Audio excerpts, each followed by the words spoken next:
Ô galera, olha só. O negócio é o seguinte.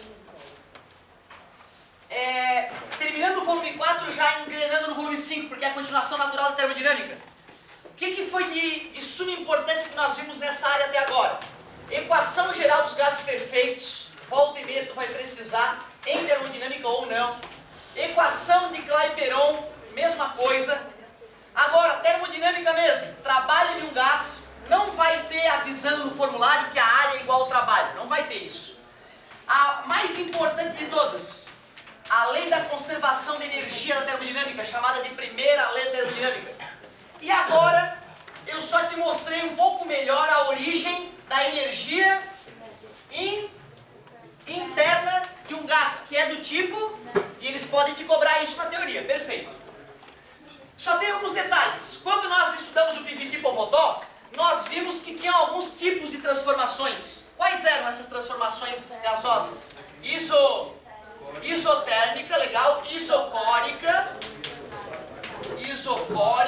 e isobárica, adorei. Isobárica. Vocês lembram de a gente ter comentado em algum momento algo que é adiabático? O que é algo adiabático? Que não troca calor, né? Tipo uma garrafa térmica perfeita, que jamais deixa o café esfriar. 1 bilhão de anos depois ele está a 70 graus, como foi coado, como manda, né, os... Meu nome? Do cara que estuda café? Estuda barista? Barista, o cara que estuda como passar o barista, de bar. Barista, o cara é barista. É o nome, né? Palavra cruzada serve para alguma coisa. Adiabático é isso, né? É a caixa de isopor que tu bota gelada lá pro jogo do Brasil e 2 bilhões de anos depois está na mesma temperatura, -3. Puxa, assim ela tá, parece uma noiva, assim, toda branca. Agora o seguinte, ó. Adiabático, tu lembra então? Então vamos ver.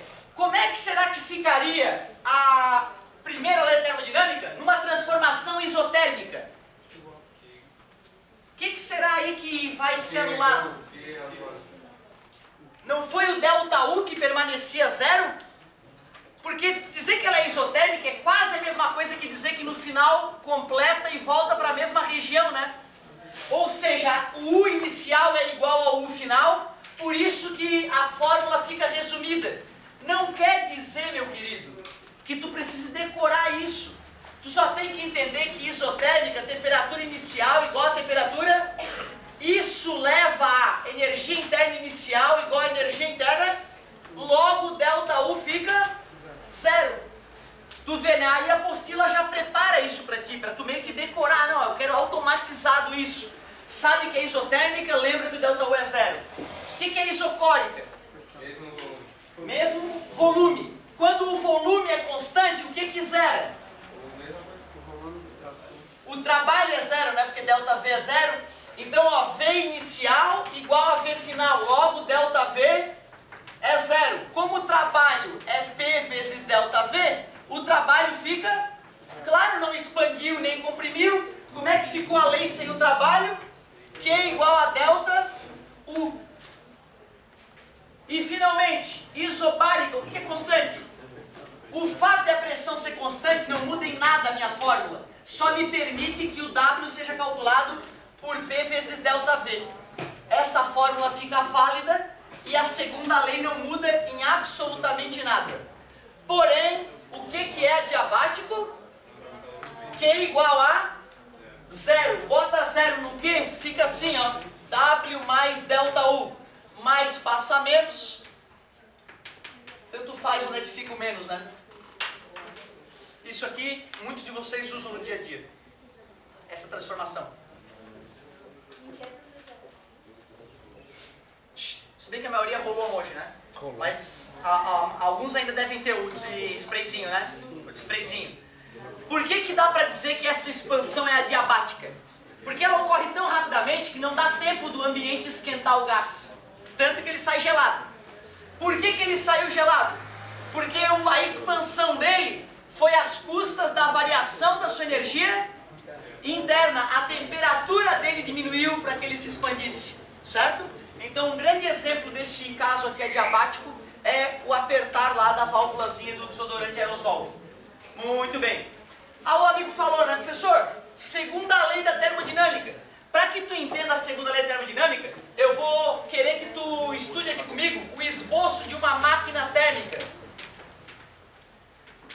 Quando o meu professor falou isso, eu fiquei todo bobo. Ah, vou aprender como é que desenha uma máquina térmica. Não viaja.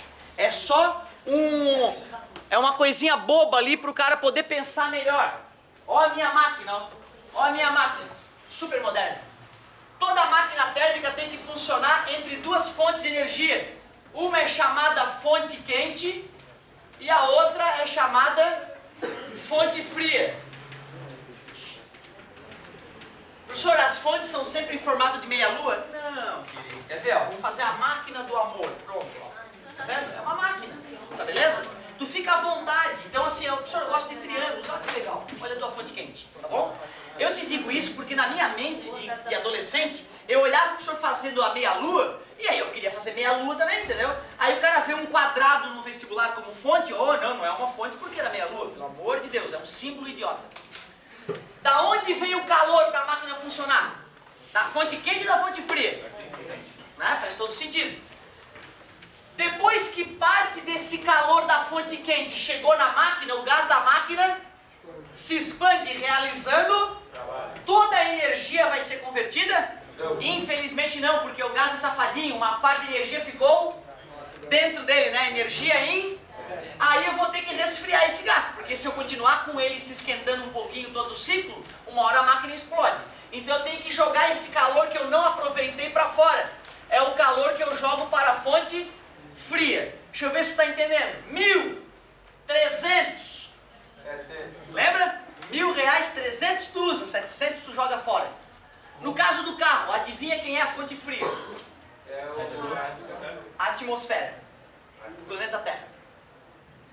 A fonte quente é a combustão do gás dentro do motor, a explosão do gás lá dentro, quando eu jogo gasolina com ar, e ar tem oxigênio, faísco, bum. Aquele momento ocorre a conversão de energia química em energia térmica, é aquela queima que é a fonte quente.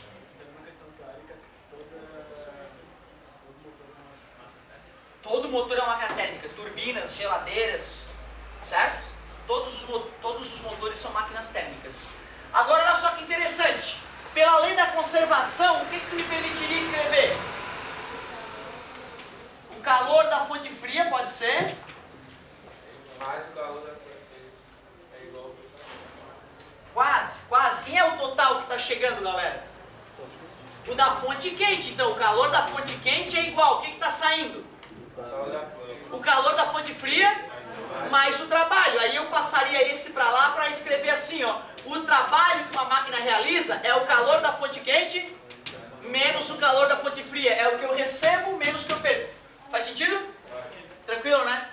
Eu preciso introduzir essa ideia para falar daquilo que tu queria, a segunda lei da termodinâmica. A segunda lei da termodinâmica, ela trata do rendimento das máquinas térmicas. Porque tu imagina, tu lembra quem foi o primeiro cara que inventou uma máquina térmica vendável? Que dava para vender? Tu podia ir lá na loja dele, ó, eu quero uma, cara. Lembra o nome dele? É o cara que deu o nome à unidade de potência. Watt. James Watt foi o cara que provocou, de certa forma, a Revolução Industrial, ou parte dela, certo? A galera já estava estudando motores há tempo. Motores bizarros, inclusive, aquelas panelinhas com os caninhos, aquecia, ela começava a girar, não servia pra nada o motor. Aí a galera começou a ver, dá de usar o fogo, hein? Dá de usar o fogo pra agilizar a nossa vida. E o Watt foi o primeiro cara que fez uma máquina que podia comprar, despedir lá centenas de trabalhadores e botar as máquinas para quebrar pedra, para fazer as coisas acontecer. O problema é que essas máquinas térmicas funcionavam com vapor d'água. Para gerar o vapor d'água eu preciso de calor, lenha. No caso em 1750, né, não podia ser biodiesel, né? Então é lenha. Chegou inclusive a ter uma competição grande. As próprias donas de casa estavam com dificuldade de pegar lenha para cozinhar. Imagina, os industriais estavam comprando a lenha da região toda. Foi um problema grave, né? E gerou fome, gerou uma série de consequências bizarras. Bom, porém, comprei uma máquina do Watt e o Watt tá gastando uma lenha do demônio. Pelo amor de Deus, cara, tu me faz uma máquina que renda melhor, eu preciso gastar menos lenha. E os projetistas começaram a se debruçar em cima desse problema. E não é que conseguiram aumentar o rendimento das máquinas pouco a pouco, ao ponto de hoje a gente ter carros aí de 400 cavalos que as fábricas anunciam que faz 8 km por litro. Enquanto o meu carro de 133 cavalos faz 6. Olha que legal. Então Que carro que é esse? a Chevrolet vende o Camaro dizendo que faz 8,85. Não sei se é pé de anjo, né? Pé de anjo a favor do vento, 60 por hora, sexta marcha. A vela? De repente vai, né? Beleza, a vela, soprando a vela. Então, galerinha, olha só. O rendimento de uma máquina térmica, como é que eu calculo o rendimento de uma aplicação financeira? Vocês lembram? É lucro sobre investimento. Já pensasse nisso? É assim que calcula o rendimento de uma operação financeira, né? Pensa bem, ganhasse $1 milhão na Bolsa de Valores, foi bom ou foi ruim? Depende. Depende.